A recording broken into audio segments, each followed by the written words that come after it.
crazy podcast about DC with your hosts E-Rock and PD. When we speak up, get your geeks up, cause you know you about to get geeked up. So sit back, relax, and get comfy. Lose your mind like Solomon Grundy and listen to a show that won't be forgotten. Coming straight out of Gotham.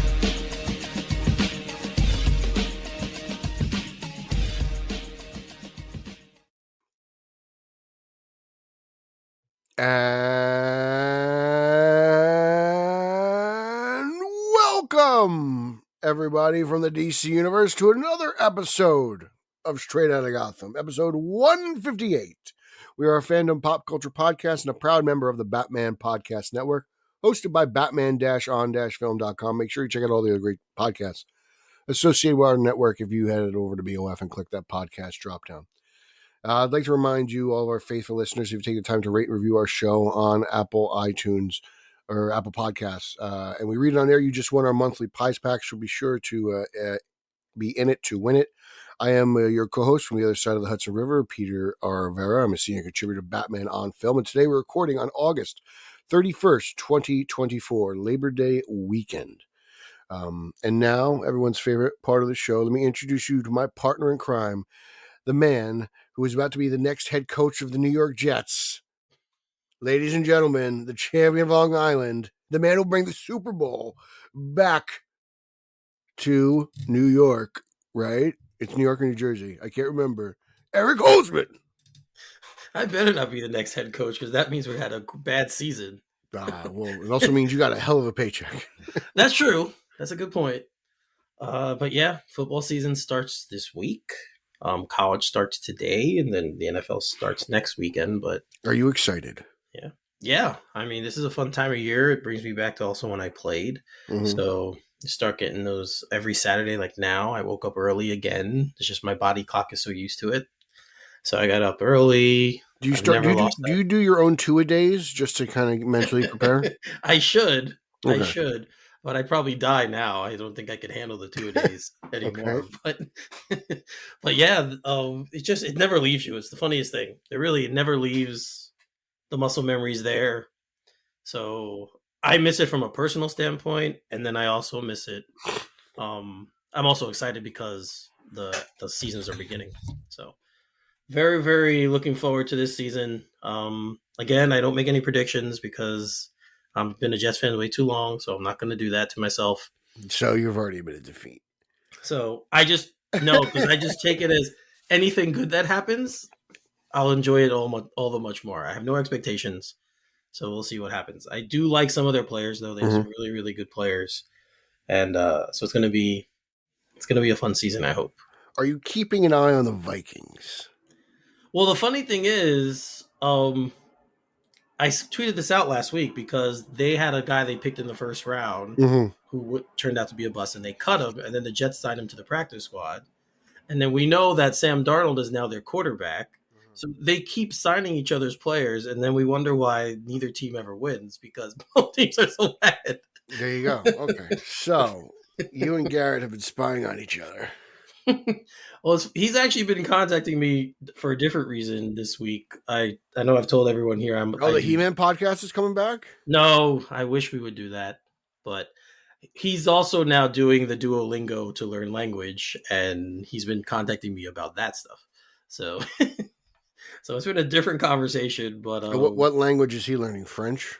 Well, he's already fluent in Spanish, so he's doing it again in Spanish. He says he wants to clean up some of his the language, and I guess really, I thought he was a gringo. I didn't know he spoke Spanish.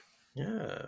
Oh wow. Talk to him about it. He'll explain it to you. He's got a very interesting lineage. So talk to him about it. All right. It's pretty cool. Pretty cool, actually. His background. Espanol. Cool. Yeah. So, football season, and we have a lot of news to get into. There's some fun stuff going on out there. There's a new rumor I just saw, so I'm going to bring that to the table, and we could discuss that. Zack Snyder's back.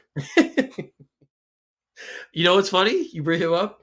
On my flight home, I was going through Netflix, and I saw the director's cut of Rebel Moon. And you watched it. I was this tempted. I was like, oh, I should watch this to see how bad it is. I didn't watch it, though. No.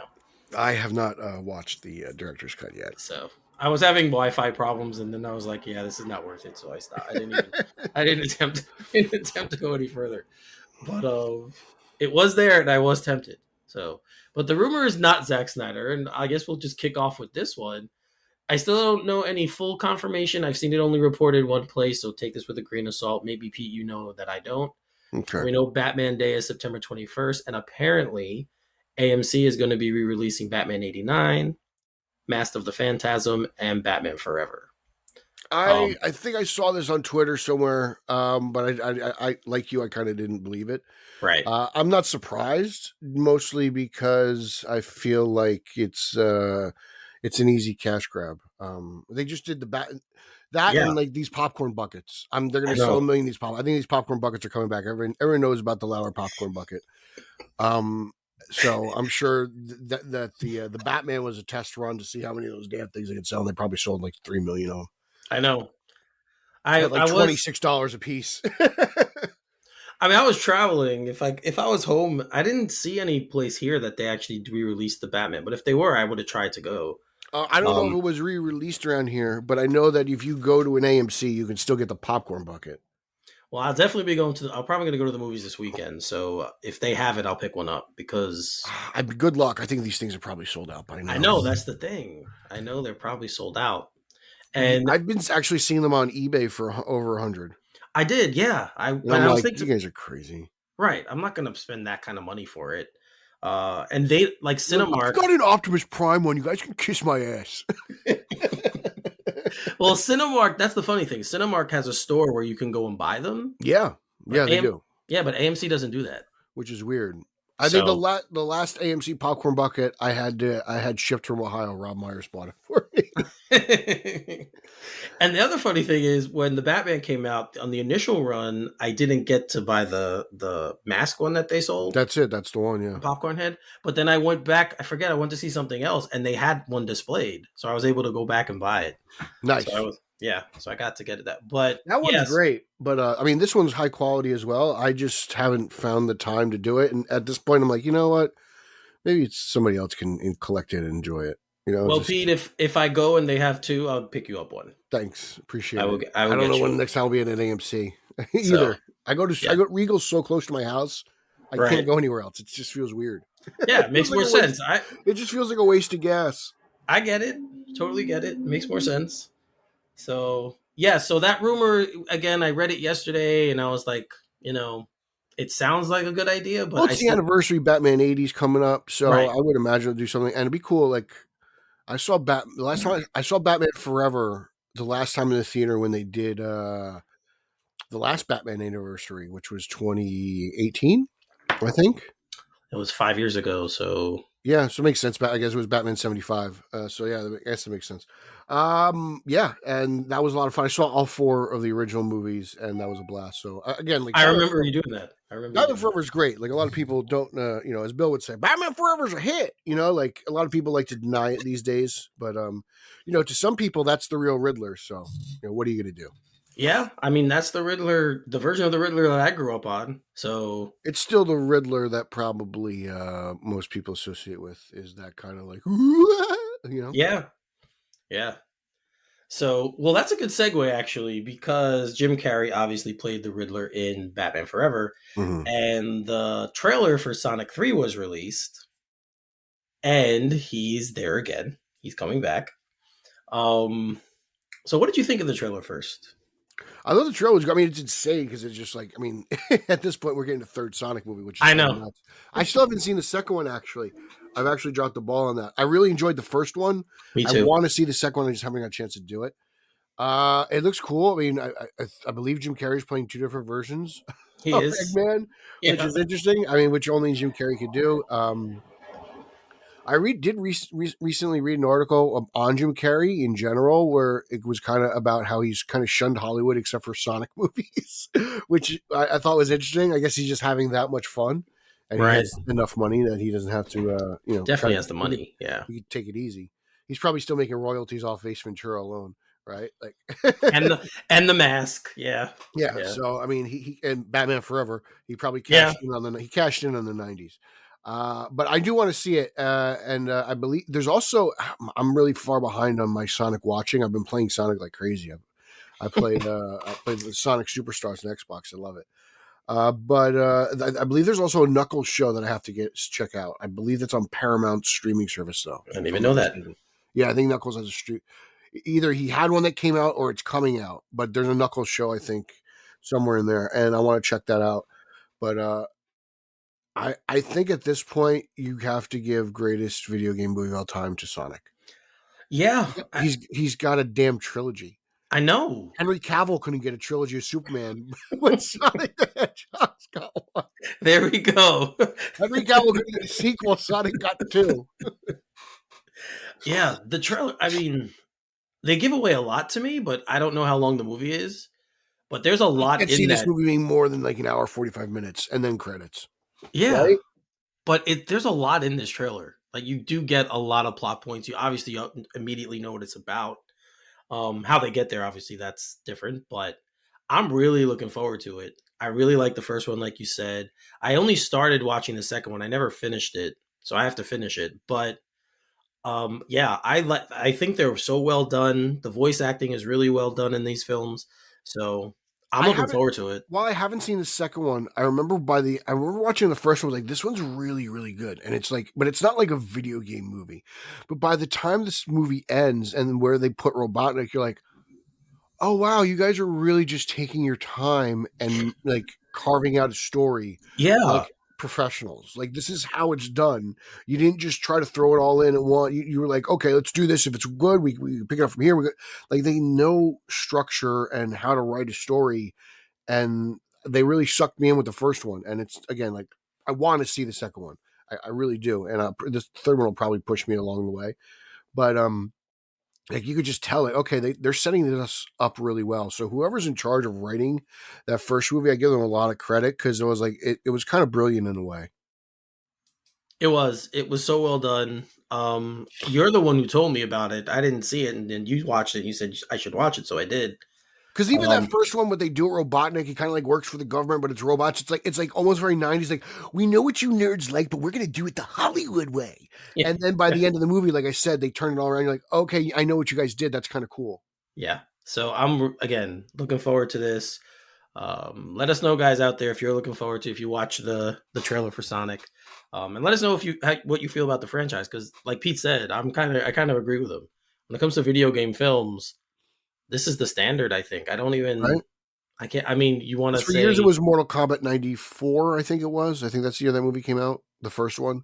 Yeah, and I guess how many Resident Evils are there? There's tons of those. Yeah, but they're bad. They're pleasure movies. They're not good movies. They're bad movies. You know, like no offense to Paul W.S. Anderson. Like guy's made a career of making crazy sci-fi films, but yeah, they're not good. And then the reboot I did not like the reboot of Mortal Kombat. So yeah, I didn't either. Yeah, I didn't either. So I'm thinking about it. And then Mario. No offense, Haas is Mario. So you know well, that was fantastic, but I want to see if they make more. No, right? I mean, Bob, the Leguizamo. Oh, that one. Okay. And then I guess you could put in, but I'm thinking more along the lines of like this has got a mixture of live action, right? Right. Okay. The Chris Pratt Mario movie is more CGI, but again, like it apparently that was I didn't see that one either. Italian stereotypes, you know, just kind of keeping the wallet. So that's why I'm a Sega fan. You know, clearly I never took that you as being that guy. Yeah. But... Oh yeah. No. Yeah. I definitely. This is where I draw the line at Mario. I don't do it. It's disrespectful. It's rude. Don't do it at all. I don't play Mario. No, I play Sonic. And no animals were harmed during the filming of Sonic. I'll tell you that much. But yeah, it's probably. I mean, overall. 3 or 4, 2, 3, right? Because I still think Sonic 1's really good until I see it, but they just blindly ranking it because of reviews and reaction. The Mario movie has to be really high up there. So yeah, we've got lucky recently. How's that? Yeah, and seriously, you should watch it. It's a good movie. Oh no, I will. I just like pissing off Haas. So yeah, I run this website. It's like me and Steve, and we do all these. We made these dinosaur toys, and it's like Pete's just crazy. He doesn't appreciate anything.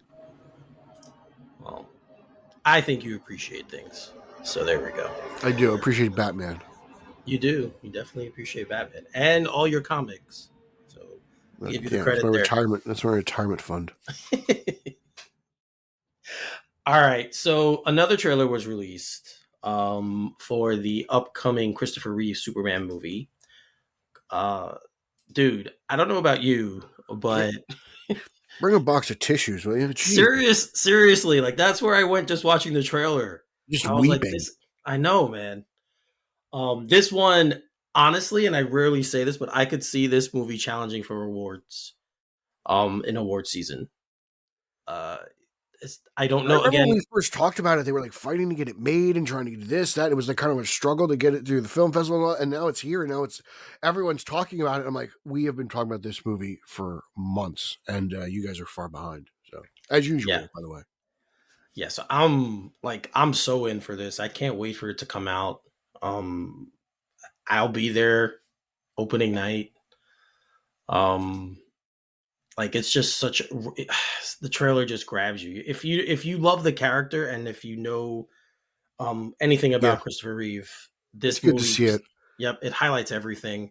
And I think this is going to, as an offshoot, build up a lot of momentum probably for Gunn's Superman movie.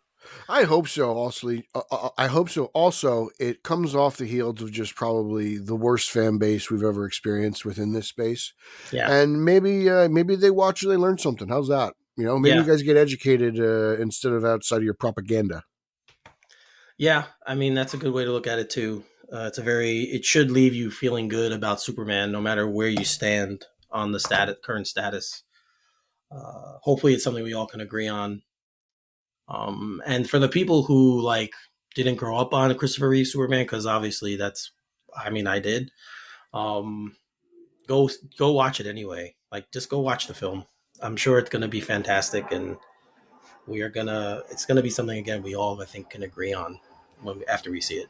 So yeah, I think Superman the movie is required viewing before you try to become a podcaster in the genre. And if you didn't do it that way, then you should probably just restart your life. Yeah, it's safe to say we would not be here discussing comic book movies if that movie wasn't successful. So again, it's always about putting in the work, right, guys? Yeah. No easy way outs around here. So, all right, sticking with Superman and Lois, we know is entering its final season, and they changed the night. Bastards. So, where I lost my place here. Superman and Lois, new time. Yes, sorry. Okay. Superman and Lois will be moving from Thursday night to Monday night. So now take that, football. So now you can start your week, if you're not a fan of football, with Superman and Lois. Did they change the time slot or just the day? It says 8:00. Okay. I think that sounds about right. What time's Monday Night Football start? 8:30-ish. So. Sure, all right. So, depending on how big of a fan you are, you can at least get a half hour in. True. Because the pregame show for Monday Night Football starts at 7 a.m. Especially on ESPN. I believe it's on ESPN, right? It starts at 5 p.m. It's ridiculous. It hasn't stopped. They've been running. I think they still do NFL Tonight. What do they do? Susie Colbert's got 3 shows in the offseason. It's completely overkill. I always laugh. I'm like, why are we doing 3-hour pregame shows for Monday night games? But people are still in traffic from work. What are you doing? Seriously. And then you get home, you want to eat your dinner, so you're not paying attention to it either. A normal hour would be fine, but no, they have to do the whole day. It's ridiculous. Anyway, Superman and Lois premiere, the season 4 premiere will be Monday, October 7th. Originally, I think it was scheduled for the following week, but they moved it up. All right. So I'm excited. It's sad that this is the end, but this has been a very good incarnation of Superman. So it's hard to complain. It's been 4 seasons plus a bunch of cameos on the CW that we got from both Superman and Lois. So yeah, pretty successful run there. I mean, if you hate the CW, Sucks to be you because it did its job. It really did. I don't care what any of you said. It may not have made some of the greatest story choices, but it was around for more than 10 years, and it created an entire universe. I think it's 12. I think Arrow started in 2012. Yeah, that sounds about right. So it's been a decade worth of super. I mean, for an entire decade, it was the superhero network. Let's be honest. It was DC TV for 10, 12 years. And I mean, let's be honest. For a while there, it was the best live action DC content we were getting. Yeah, yeah. There was a point in time where Arrow and Flash were at their peak. You know, obviously as shows go on, they all kind of fade out, except for like Seinfeld and even Sopranos faded at the end. Like what's it, Kevin Finnerty? My God, So I still think it's remarkable. Some people want to make a big deal about certain things, and I don't. But I appreciate the CW and what it did because you're right, man. For a while, between film and television, that network with those cheap costumes is definitely doing a better job. And there'll be one actor who'll be remembered as the Flash because they were both cast around the same time. It's true. That's true, and he's definitely the more beloved of the two. Yeah. So, all right. So sticking with Superman, I didn't even know this, but August 25th, 1941 was the original appearance of Jimmy Olsen in Superman. And to commemorate the day and to pay homage to the day, James Gunn tweeted out, "Happy anniversary to Superman's pal Jimmy Olsen, who debuted on this day in 1941. He did appear earlier as Office Boy in Action Comics, though, but officially Superman Comics, August 25th, 1941. Obviously created by Siegel, Schuster, Bob Maxwell." And then he teased a picture of Skylar Gisando's portrayal of Jimmy Olsen. Wow, excellent job pronouncing that. So, what did you think? He looks like Jimmy. I could have gone with a bow tie. It's fine. I'm not going to make a complaint about it. I wish he held a camera. But just happy Jimmy Olsen's back and not dead. Very excited about it. I'm actually excited to see Superman and Jimmy interact. We didn't see any of that at all the last time. The last time I feel like we saw Batman. I keep saying Batman. I got bats on the brain. The last time we saw Superman and Jimmy together on the silver screen, I think they were sharing a beer in Superman Returns, or they're having a beer. They weren't sharing it. I think that's really it because Man of Steel had Jenny, and then Jimmy got shot in BVS, and then the CW introduced us to Buff Olsen. So that was an entire jacked up Jimmy Olsen was an interesting take. And what they did with him in The Guardian. Again, issues with the CW side, 12 years, shove it, Kowalski. It looked great, looked fantastic. I'm all for Jimmy Olsen being back in the center of things, falling off buildings and having to be caught. That's very important. Yeah, I mean, two of them. From the nerdy looking side, he fits. Like, this is a very, very good picture. Yeah. Of what we would assume Jimmy Olsen, or what we know of Jimmy Olsen to be. So he kind of fits. It's a very good picture. And again, Gunn is kind of a master marketer in this sense that he does things like this just to remind people that, hey, this movie's coming. This movie, like, we know it's coming, but he's like, hey, look, here's another thing from this film. He's very good at that. So I think all directors have gotten very good at tweeting about their films recently, to be honest with you. I mean, like, I remember during BVS, Snyder and Abrams were tweeting at each other. You know, there was the Batmobile on the Death Star, right? And then there was Henry Cavill. Right, I remember that. That was kind of crazy. That really got all of us worked up back in the day. So, but yeah, so this is awesome. He looks great, and I agree with you, Pete. The fact that he's not going to be dead in the first 5 minutes after we see him is a very, very nice thing. Hopefully we get a formal introduction too. We don't wait for the special edition. The end credits or the end credits. Yeah, so if you guys haven't seen the picture yet, check it out.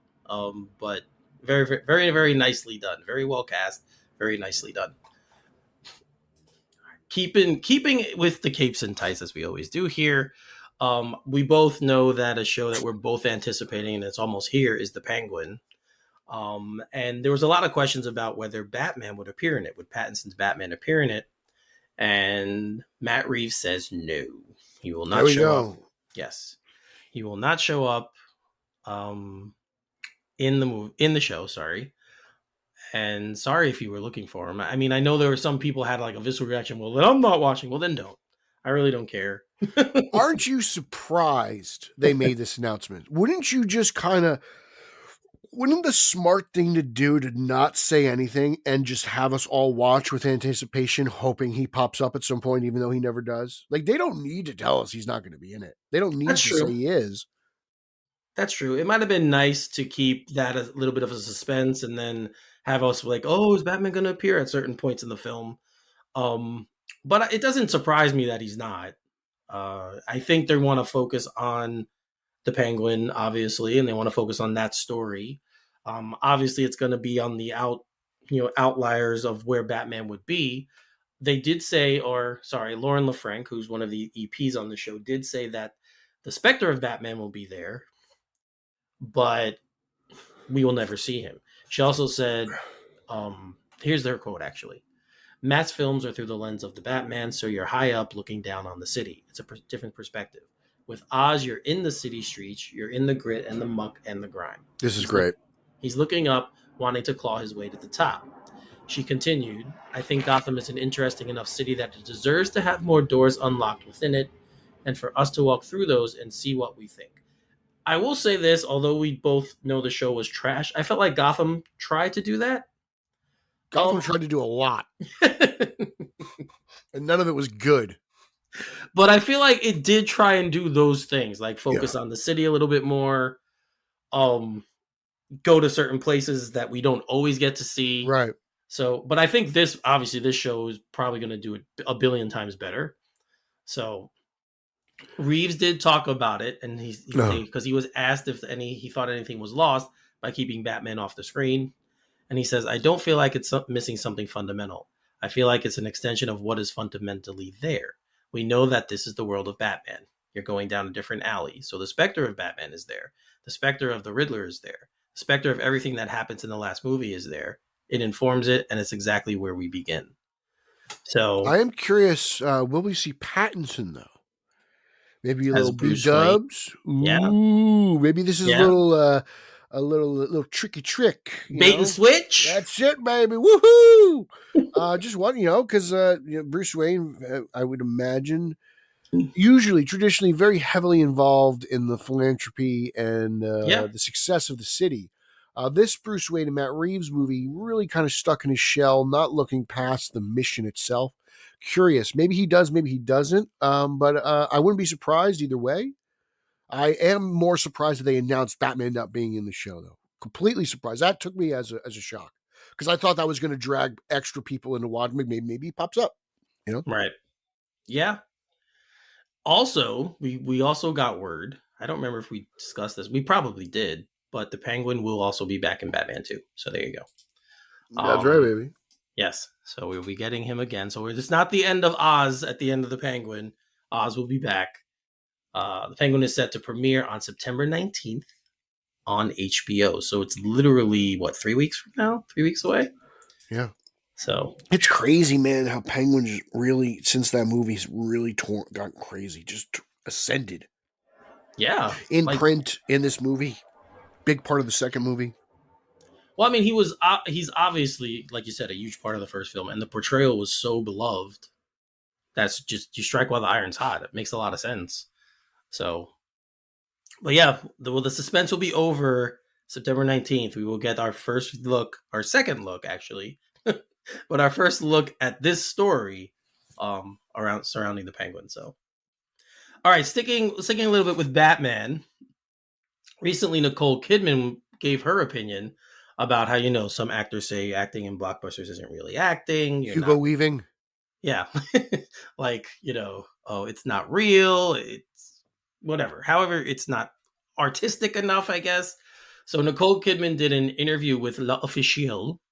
I probably butchered that, but and recently she was talking. People kind of asked her, like, why are you doing those kinds of films? So this was her quote. Everyone asked me, why are you doing that? And she said, I'm like, because she specifically asked about Batman Forever. She says, because she gets to kiss Batman. So that's a pretty cool thing. There you The go. thing people don't understand is it's not about the check. A lot of the mainstream big blockbusters that I do are hopefully different. She thought then they followed up with her about Aquaman because we know she plays Queen Atlanta in Aquaman. And her answer to that was kind of funny to me because she said she wanted to work with James Wan in the horror field. Aquaman has elements of horror with the trench, but it's not a horror movie. Uh-huh. So that was an interesting answer. But I remember when she was being interviewed during the first Aquaman press run, they asked her, it was like ET or like Extra, like one of those shows. They had the crew there and they're promoting the movie. And they asked her why she came back to DC, and she goes, because they made me the queen. I just think Nicole Kidman likes to have fun. I think that that's it. Again, I get to be queen. I get to kiss Batman, right. Stuff like that. And she's like, you're going to pay me a lot of money for this? Okay, great. Again, better than having a real job. I think she gets it. She's probably one of the very few who does. And it seems like she's very genuine about it. Yeah. I mean, the answer, like you said, the answers are very simple, but she's an actress. Why would you only do one type of thing? That probably gets boring. So you want to, spice up your life a little bit. And if they're going to give you a little bit more money to do that, by all means do it. So to be honest, I'm trying to think of other movies she's been in, and all I can think of are Aquaman and Batman Forever. Days of Thunder. If you go way back, she was in Days of Thunder when she was married to Tom Cruise. Eyes Wide Shut, yeah. Eyes Wide Shut. Which is essentially porn at my age. Yeah, she was in Eyes Wide Shut. I told Nico to recently watch that, I believe, and he never saw it. I was like, dude, you got to see that. The movie's nuts. It is. It's like you got to. There were so many crazy. The two movies I recommended Nico were Eyes Wide Shut and Single White Female. And I was like, dude, both of them are crazy in different ways. She did Moulin Rouge. That's right. Okay. I know she's a huge star, been in a ton of them, but like, all I ever think of is Chase Meridian, and for good reason. Well, yeah. Well, yes. Leather. Yes, and that scene when she's walked with the white, of course, in the sheets, wrapped up in the sheets. Yeah, that too. But very vivid explanation there, Holzman. You remembered that scene very well. How could you forget? Honestly, how could you? How could she forget? So it was just refreshing to hear that, though, because so many times we hear people, like you said, Hugo, weaving other directors like, those aren't the greatest artistic films. Hugo Weaving complains about being Megatron, runs to the bank to cash his $30 million check. Like, shut up, dude. Who cares? Right. We all have. Exactly. You can have a job you don't like because everyone else does. Seriously. About Ben Affleck. Well, when they asked him about Batman, I'd play an ape on the ground.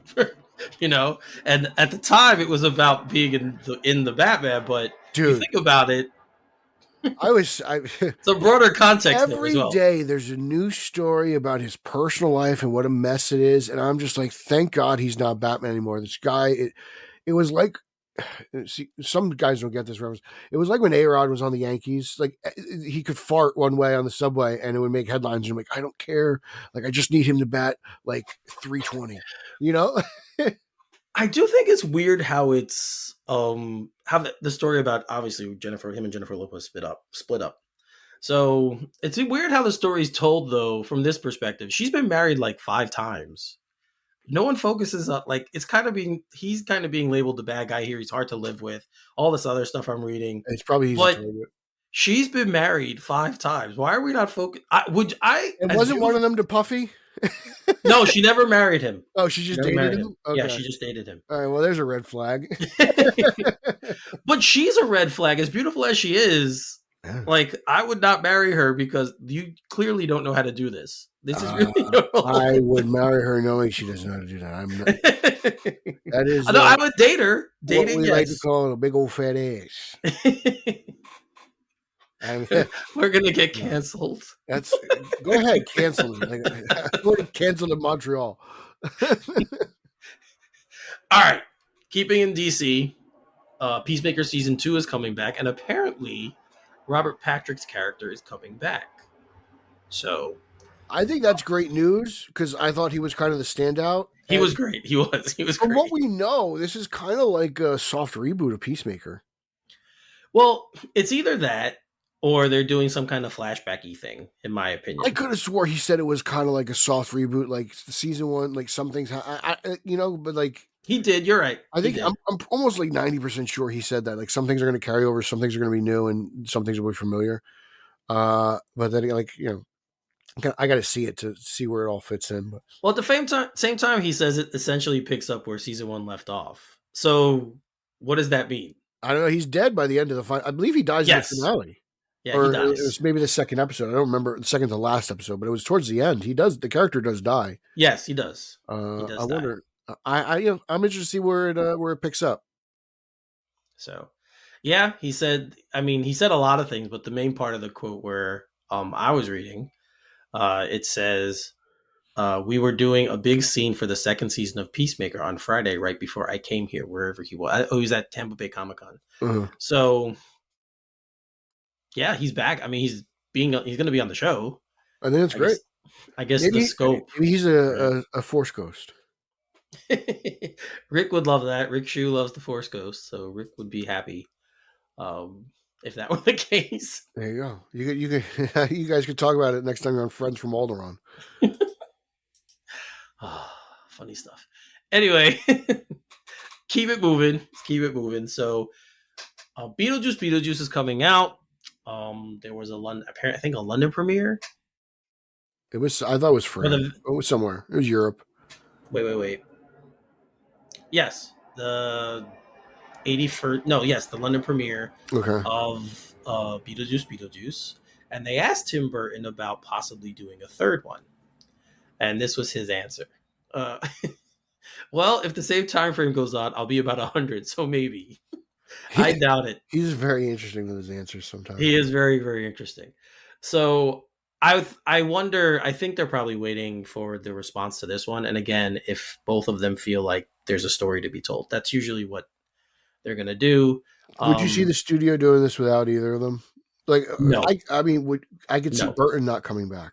No, I can't see them doing it without either Keaton or Burton.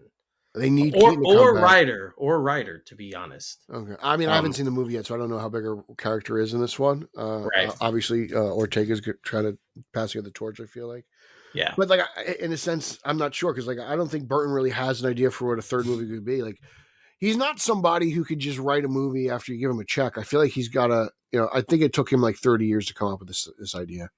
Right. Well, he speaks about that. So he said, they asked him why was it the right time now, and he says because the Lydia character interested me. Getting older is where you start thinking about what happens in life. She starts as a cool teenager. Relationships. Do you have kids? What are they like? What do you like? How do you change? These are all the things that I know and experience. So I felt more right to take this now rather than back in 1989. So it makes sense. I don't think we're going to get a third one, but I could see that. I don't think we'll get a third one by Tim Burton. But if this thing makes bank, I could see them unloading a truck of money to Keaton and hiring some director to make a third movie. I wonder if it would be a director who kind of is in line with how Burton does things. I wonder if it would be. I don't know who that would be. Maybe a James Wan. Maybe someone like that. Or I don't know, whoever did James and the Giant Peach. So they also spoke to Jenna Ortega, who kind of has become a new Scream queen for us. We all know her, obviously, from the Scream franchise. So she said it was a no-brainer for her. She said she was first surprised that he asked her to play Wednesday, and then she was surprised when he asked her to play in Beetlejuice. She's really good at networking, this kid. Yeah, she is. She says working with him is a dream. And then she talked about the ghosts and ghouls and demons, and she said it's the best. It's so safe. It's so collaborative. It's so inviting, and everybody just keeps outdoing themselves. It's very playful, and it doesn't feel like work. You don't want to leave. Playing Lydia's daughter is probably one of the most grateful experiences I've ever had. She's just an absolute legend and one of the loveliest people. I still think Winona Ryder's hot. I still do. Like I saw a picture, I was like, her and Christina Ricci will just always be like, I'm in love with you. So you don't watch Stranger Things? You haven't watched Stranger Things? No, I have. Okay. But she kind of was like the she was they made her look very stressed out in Stranger Things. Well, that's the role in the film, Oh, in the show. it. Yeah, I'm just saying, yeah. She looked like a hot, stressed out alcoholic, but that would find on a bender at like 3 a.m. at my local pub. But, well, when your son disappears, instantly great. No, I get it, but I'm saying red carpet Winona is still hot. She's a beautiful woman. I hear you. It's like Sydney Sweeney in Madam Web. They did their best to cover up the puppies, but those things were not going anywhere. They're like, no, we need to be seen. People know us. They're like, we'll cover up everything else about her except that. Well, like, you know? they did try and like minimize her appeal, her sex appeal. Like they gave her glasses. They did a lot to try. They gave her glasses, but they exposed her chest so much more. Well, I mean, that's her body. What are you gonna do? I'm not complaining, loving everything. You can only diminish so much. Did you see what Disney did with Dallas Bryce Howard or whatever? However you pronounce her name, I always You're right. Backwards. You said it right. I finally got it right. Yes. They in the Jurassic World poster, the first movie, they flattened her butt because she's got a donkey. So that side view when she's like, it's crazy when you look at like the side views of her pictures. Like if you look at that, when the poster where she's looking out the window at where the giant Indominus is supposed to be, they flattened her butt. It was too big. I think I remember us talking about that. Yeah, on one of our shows. Yeah, crazy. Well, just let it go. It's a kids movie, right? That's what they tell you. It's a kids movie. Okay. Meanwhile, what's his name's getting mauled by 3 raptors. Yeah, blood flying. Yeah, okay, kids movie. They're dinosaurs, Jimmy. Well, we have another actor was at the premiere for the Beetlejuice. Willem Dafoe, obviously a very well-known actor, guy who's played many creepy roles. Mm-hmm. So this is yet another one. So he had never worked with Tim Burton before. So he said that was a big draw for him. He followed him for years. He really likes his movies. He's contributed a lot to movies. He said, but when he came to approach him, he was happy to sign off. He plays a ghost cop in the film.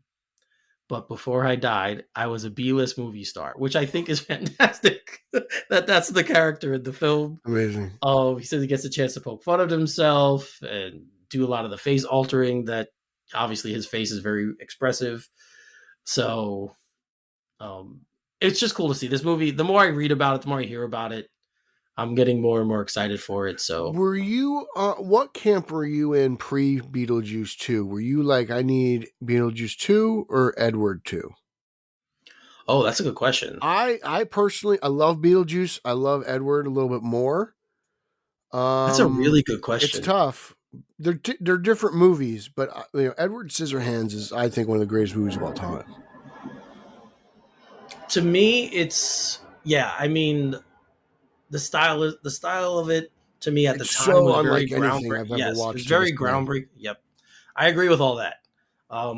But I thought where it ended was fine. Like I would have been fine not getting a sequel to either of them, to be honest. I agree with you, but this thing looks like it's about to take off. So I'm kind of like, maybe we don't get, Beetlejuice 3, Edward 2 is more of a priority for me. And I don't know if we're going to get it, but I'm just saying if Tim Burton's back. I wonder if they jump in the water with Johnny Depp again. That's kind of a post-trial though. Things are a little different for Depp after he was kind of cleared of everything, That's true. I mean, there's a lot more, you don't see Amber around. Yeah. Well, she's kind of gone into hiding. So, I mean, not to be mean, but based on acting ability, you would give Johnny Depp a chance way before you would give Amber Heard another chance. So, again, not to be mean. Oh, that's Warner Brothers calling Holzman for Aquaman 3. Yep. No, maybe they want me for Beetlejuice 3 since they're talking about it. They have, or it's the Jets. They just hired Salah. Eric, this is Woody. I need your help with the Band-Aids. Now I hope that this is odd. Like when I do post, it doesn't take out the phone. Oh, that's funny. This is not going to make sense. You'll have to re-edit. You'll have to re-edit it in. It'll just be a generic phone ring now. So funny. All right. So, Jurassic World. We know there's a sequel, or is it really a sequel? It is the start of a new trilogy. Right? Because the name is actually Rebirth. So But it's still it's a sequel in my opinion. It's a okay, sequel. It's a sequel trilogy to the sequel trilogy. right. That's why I was asking. I guess it's kind of Yeah. a Star Wars thing. I don't know. Similar with the 3 separate trilogies. We'll see. But yeah, they gave us a first taste, a first look. They gave a little teaser, releasing the date. So it's going to hit theaters July 2nd, 2025. Again, it's the title Jurassic World Rebirth. A lot of people are like, how's it going to make that date? Or we'll see what happens. Not my problem. Yeah, exactly. It's not my problem. Don't worry about it. Wait, just sit back and wait, bro. And of course, they released a couple of pictures. Mahershala Ali is in one of them. You see Scarlett Johansson. I think his name is Jonathan Bailey in another one. As we know, the film also stars Rupert Friend, Manuel Garcia Rolfo, Luna Blaze, David Iacono, Iacono, Audrina Miranda, Philippine Velges, Bashir Sylvan, and Ed Screen. Yeah, so technically, like you said, it's a sequel. See, the sequel to the sequel trilogy. Yes, and of course, Gareth Edwards is directing. So, what did you think of what they showed us so far? The pictures, it kind of looks like typical Jurassic stuff. Yeah, I don't. I didn't see the last one because I hated Fallen Kingdom.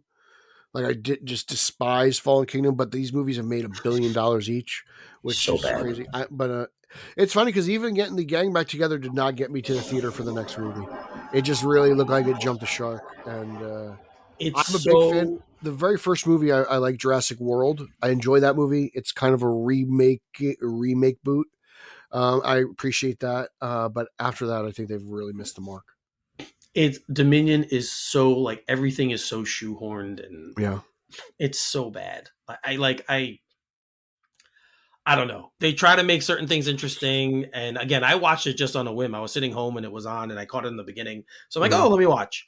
And yeah, I'm so glad I didn't waste money. Even though I haven't seen it, it does feel like the most wasted nostalgia that they've recently done. I think some people would probably argue The Flash and bringing back Keaton for that, but I enjoy that movie. But I still have to see this because I have to at some point. But it's mostly like a streaming watch for me. Like, all right, let's check this out. I'm sure I'm not going to like it, and I got a thing for Laura Dern. She's hot. That's the third. That's three we mentioned so far. Three Right? MILFs. Yeah. I like, dude, when Laura Dern, the best part of Star Wars is Laura Dern with a little purple thing. With the purple hair? You feel the purple hair? You sexy fox. Come over here. Get over here in your lace outfit here. It's great. Like I had to double check when you just said that Dominion made $1 billion. I was like, no way. But yeah, it did. What is wrong with people? The franchise made $3 billion, I believe. The world franchise. What is wrong with? Oh man, I used to say the same thing about Captain Marvel. I was like, and nobody caught on until the second movie. But I was like, man, like everyone loved. I think people love dinosaurs, dude. Yeah, you're right. That's true. That's probably exactly what it is. People just love dinosaurs. And I'm sure some people, even though it's probably not appropriate, they still will take their little kids to it. So that's more money. I don't know, but yeah. So we are getting another one, folks. It's supposed to be next year, July 2nd. But I'm kind of in the camp of not sure it's going to make that date myself, but we'll see. I will see Sonic 2 and Jurassic World Dominion before the new one comes out for both of them. Okay. Mark it here. Take it to the bank. You heard it first, people. So I'm going to watch movies that are already out for at least 3 years. Mark my words. Well, sticking to franchises that to me should be just done with and no one should watch them anymore. Apparently we're getting details have emerged about Predator Badlands. So we're getting another Predator film. It's currently filming. I like the Predator movies. Yeah, but come on. The last Predator movie I think was a good movie until the ending. Yeah. That was it. That is probably the biggest example of the ending ruined the entire movie for me because I thought the movie was badass up until they gave him this fake suit of armor or Predator suit, and I'm just like, this is a stupid idea. I hate this. Was it a terrible, completely? No, it was not a terrible movie at all. Because the one before that, Predators with Brody, was amazing. Right. So, but like, I don't know. Like, but to my credit, or to their credit, I didn't think we needed another Alien film, and we got one, and I loved it. Romulus is great. So yeah. So I mean, maybe I'll have the same feeling for this, but apparently the code name of the film is Backpack, which is kind of funny since it's filming in New Zealand. That kind of makes a lot of sense. The casting call, which we got this information from, also says this: a groundbreaking film in which one of the two main storylines delves into the intricate bond of two very different sisters, their familial ties, and are put to the ultimate test as they pursue divergent paths and missions. Twin sisters apparently are named Tia and Tessa. Tia is smart, witty, and spent most of her life in the laboratory, and Tessa has a militant intensity. So filming is taking place between June and September on the project. Yeah. So. All right. More details to follow. Apparently, Elle Fanning is in talks to star in the film, or was in talks to star in the film. So I don't know. But there you go. If you're looking for another Predator film, looks like we are getting one. And again, with the release of Alien Romulus, we'll see how it goes. I mean, you can't be surprised that Disney is taking a shot on these old Fox properties, right? Like they have to do something with them. They got we could only benefit. Yep. So again, I hope they're good. I hope it follows the path of Romulus, and we get another really good Predator film. Because for me, for the most part, what was the last? Is that it? Is that the last one? For me, that one is like way, way up high in my. Do you not like Predator 2? I really like Predator 2. So, wow, that's the Danny Glover one. Yeah. See, I don't see him in that role. That's why. And you don't see Danny Glover as a cop?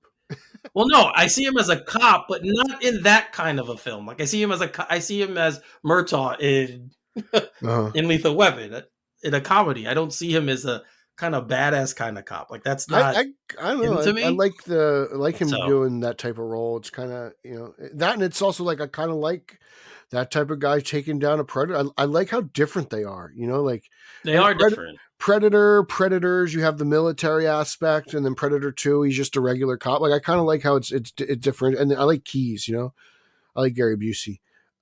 He's cool in that role. I'm trying to think, like the Predator movie I probably like the least would be like Alien vs. Predator Requiem. If I had to pick, because I really, the first AVP I don't mind. I like them all for the most part though. The first AVP. They're fun science fiction for me. Yes, the first AVP, I understand why people don't like it, but it just was kind of fun for me. Like I'm like, this is kind of a fun. It's not a bad movie by any means. It's just kind of just like I don't think I ever saw Requiem because everyone said it was really I don't think the acting's not good. I don't think the story's that bad. I think it does a good job connecting everything to believe it or not. I got a soft. I'll definitely take any movie directed by the Strauss brothers over the freaking Russo brothers. I'll tell you that much. I would take the brothers Strauss over them any day of the week. Those guys are creative and they've got an idea. And the Russo brothers are hacks, and I hate them. They're horrible directors. I don't hate them, but in terms of directors, I don't like them. So there's that. There you go. I think they're fine when they're given a certain task. Yeah, I think they're fine when someone else does the work for them. Yeah, I mean, if they're not involved in writing the story, and I think they're okay. But yeah, I mean, outside of the Marvel stuff, everything else they've done has not been good. I'll take that. I'll take the Strauss brothers. Yeah. Well, speaking of Marvel and returning, I know a lot of people are iffy on this film, but I personally love it. So James Spader's returning as Ultron. Yeah, baby. For the Vision series that's coming out. So the guy who did Picard, Terry Matalis, he is going to be the showrunner heading up the Vision series. So James Spader will return. Obviously, it makes a lot of sense. That's where Vision. I'm excited, man. Ultron's my favorite Avengers movie. I love it. I mean, I think it gets a lot of heat. I don't know why people dislike it. Some of the dialogue is cringy, but that's most Joss Whedon's movies. I think Spader's dialogue is amazing. It's so sinister. He delivers it. He's fantastic. Yes. Yeah, he is fantastic. He's my favorite villain outside of Loki, probably in the MCU, depending on how you vision Loki, I guess. But he was my favorite of the villains. After that, I know a lot of people liked Thanos. I thought he was okay, but yeah. So I'm happy about this. I have a little bit more interest in the show now. I wasn't really caring about a Vision show, but now that we're getting someone who I really, really enjoy, I like Spader as an actor overall. So I'm a little bit more interested in this now. So we will see. I'm pumped. I think it's Yeah, good news. If they're gonna bring, I like this more than bringing back Robert Downey Jr. I agree. I do too. I like him, and I love Robert Downey Jr. But I don't know. Again, I have no idea about the story surrounding that. So until I know more about that, it's hard for me to do a strong critique on that casting announcement. So we'll see. Another cool thing we just got in Deadpool and Wolverine was the return of Wesley Snipes as Blade. Ryan Reynolds apparently now he wants to try and push for more Blade with Wesley Snipes back in the role. So he went on. He was quoted as saying, "The reaction when Wesley Snipes enters the movie is the most intense thing I've ever heard in a theater. People screaming with uninhibited joy and love is also the sound of a legacy. More Blade, please." So yeah, we also discussed, I think, on the last show that we did of how this happened because Snipes never thought he would be back playing the character. And he says that over the years they had interesting conversations, but nothing ever happened. And then when Ryan Reynolds gave him a call to do it, he was like, yeah, if you're in, we're in, let's go.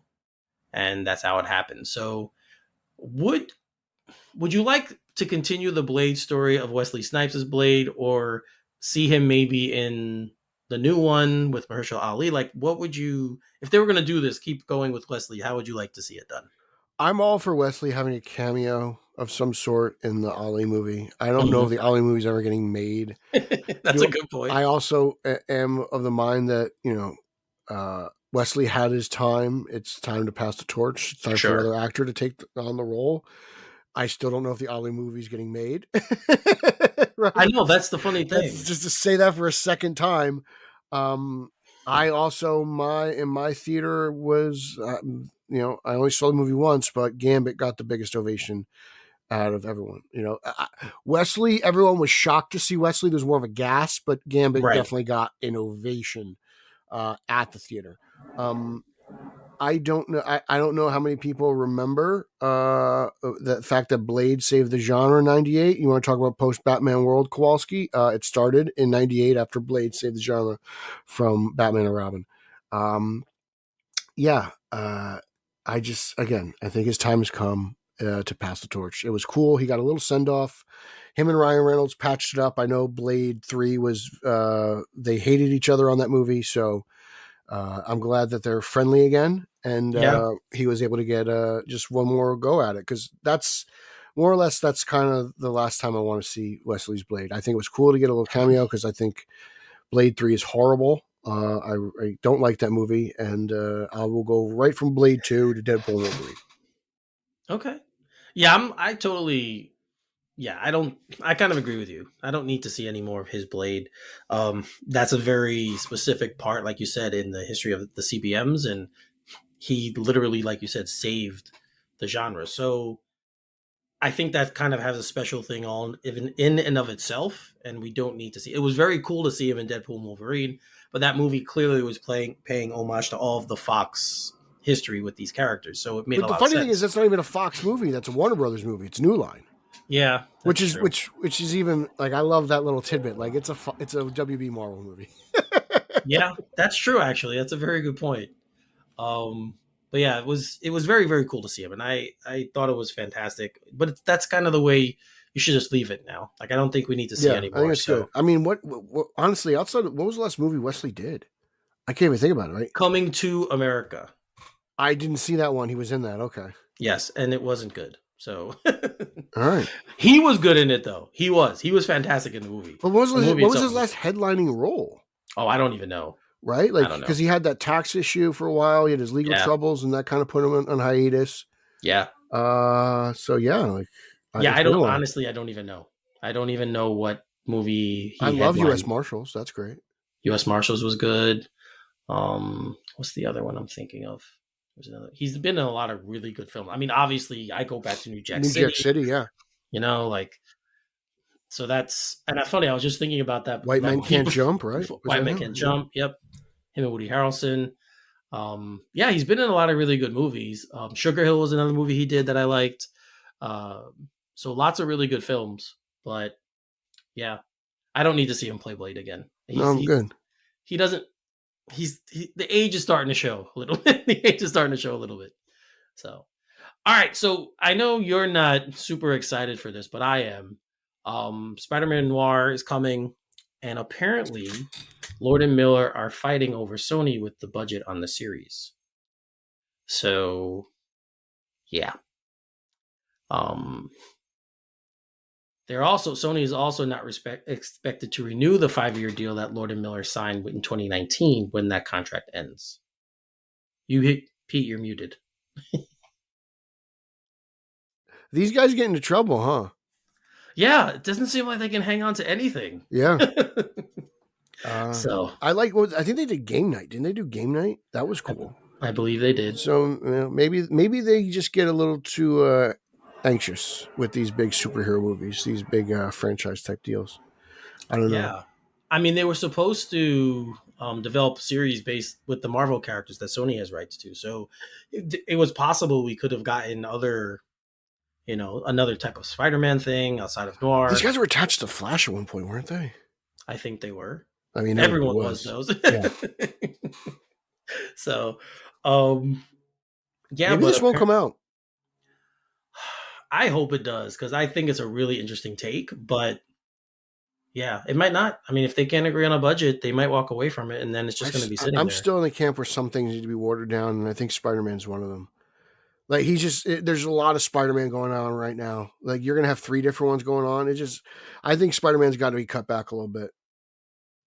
And I know they're doing the whole live action versus animation thing with Miles and Peter, but there's just a lot of Spider-Man out there. There's a lot. Especially if you include the video games too, there's a lot. So a lot of Spider-Man content, which isn't a bad thing, but at least it's not all the same character.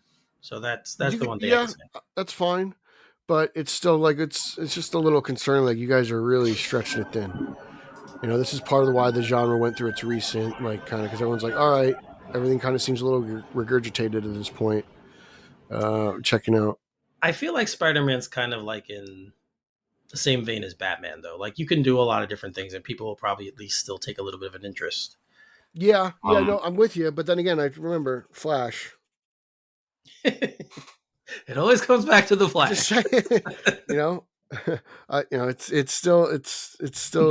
still kind of a flop. Obviously, I'll go to my grave saying there was just way too much going on for that movie to be successful. I don't think it deserved its fate, but right. I'm not blind either. Yes, numbers don't lie, as they say in sports. Numbers do not lie. Ball don't lie. So there we go. But if anyone else is interested in this series, let me know. I feel like I haven't heard much about it outside of me saying I want it. I'd like to see it. So I just like the noir style of storytelling. So we'll see how it goes. All right, I think we're at the end of this one now. All right, good. Let's go because I've got to go visit the Admiral. Tie a bow on this. Okay, well then, Pete, plug away. You can follow me socially at Pete Illustrated. You can follow me on this show right here, straight_O_G, Instagram, X, Twitter, Spider-Man, Spidey Coalition, Batman-onfilm.com, Batman-on-film.com, Brian Lauer's The Batman Book Club, and I'm going to pass this over to the Holzman with the most. Yes. Thank you, Pete. You guys know you can find me on Twitter at Finally33, spelled Finale33. Also, don't forget I do my weekly, well, it hasn't been weekly in the summer, but I do a weekly New York Knicks show called All Nicked Up at all_Nick_up. If you're interested in that, you can find us on Facebook Live, on YouTube, even on X, Twitter, whatever you want to call it. Usually every Wednesday night around 7:00 Eastern time. We talk all things New York Knicks and a little bit outside of New York Knicks. I'll see you at the home opener.